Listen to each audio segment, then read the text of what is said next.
Lepo pozdravljeni! Danes si bomo ogledali nadvse uporabno aplikacijo WeTransfer. V naš brskalnik vpišemo torej iskalni kriterij www.wetransfer.com. Aplikacijo WeTransfer ponavadi uporabljamo za prenose obsežnejših vsebin. Ko smo na spletni strani, si poglejmo torej možnosti prijave.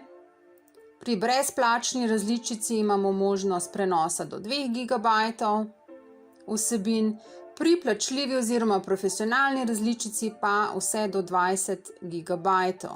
Pa si poglejmo, kako prilagamo posamične datoteke. Torej izberemo datoteko, jo odpremo in že je priložena.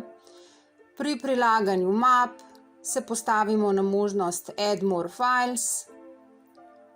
Poiščemo željeno mapo in potrdimo torej s prenesi.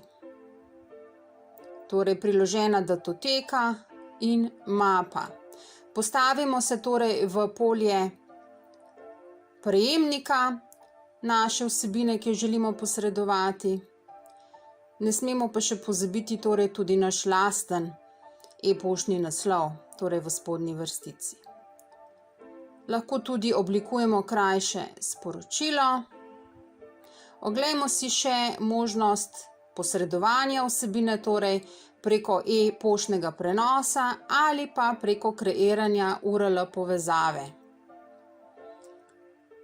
V našem primeru smo se odločili za posredovanje preko e-pošte, torej preko prenosa e-pošte, po potrebi še s potrditveno kodo potrdimo verodostojnost našega e-poštnega računa in prenos se lahko izvede v celoti. Pri prejemniku se dostavljena torej vsebina, ki smo mu jo poslali, pojavi v zavihku prejeto ali v obliki neposredne povezave ali pa v obliki URL linka. Torej izberemo eno možnost, v našem primeru torej prvo, in z ukazom download prenesemo vsebino. Poglejmo si še možnost postopka ustvarjanja brezplačnega računa. Torej ukaz login in brezplačni vpis, torej sign up for free. Vnesemo torej naše polno ime, ustrezen e-poštni naslov ter geslo. Geslo tudi spodaj seveda potrdimo, vnesemo ga torej ponovno. Ne pozabimo se pa še strinjati, torej z pogoji. Na zavihku torej let's go lahko postopek ustvarjanja našega brezplačnega računa steče.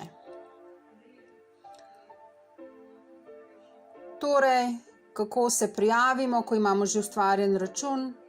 Preko povezave login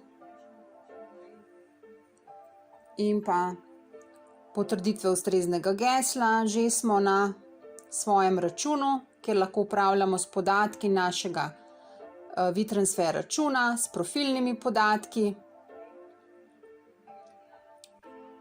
Ravno tako si lahko ogledamo vse naše prenose, torej prejete in pa poslane. Tako da priporočamo ustvarjanje brezplačnega računa na WeTransfer aplikaciji, ravno tako se popolnoma enostavno lahko odjavimo.